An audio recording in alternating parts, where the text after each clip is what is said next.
নমস্কার বন্ধুরা, আজকে আমি নিরামিষ ম্যাগি বানানোর জন্য চলে এসেছি।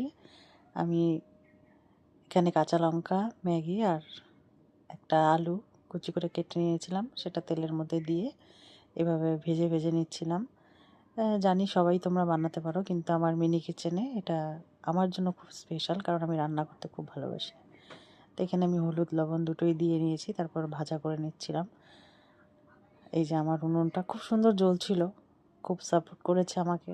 যদিও এটা আমার প্রথম রান্না, তোমরা সবাই সাপোর্ট করো আমাকে, যাতে আমি অনেক ভালো ভালো রান্না করতে পারি। এখানে আলুগুলো আমি দেখে নিচ্ছিলাম সিদ্ধ হয়েছে কিনা, তারপর আমি এখানে জল দিয়ে ম্যাগিটা যেটা কাঁচা ছিল সেটা দিয়ে দিয়েছি। তারপর এখানে ম্যাগি মশলা দিয়ে দিয়েছিলাম, তারপর হালকা করে নেড়ে দিচ্ছিলাম। খুব নড়ছিল আমার উনুনটা প্লাস কড়াই দুটোই।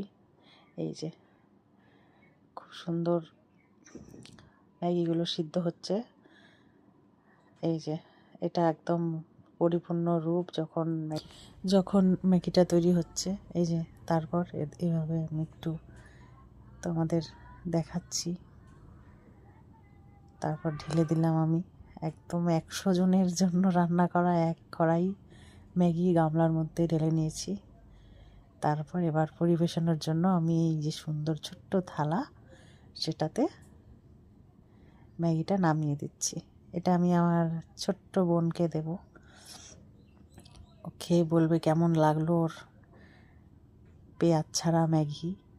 কারণ মঙ্গলবার নিরামিষ, যার কারণে আর আমার রান্না করতে খুব ইচ্ছা করছিল। যদিও সকালে ঘরে রান্না করা হয়, তারপরেও এই রান্নাটা একদমই আলাদা, কারণ এটা মিনি কিচেন, একদম মিনি কিচেন।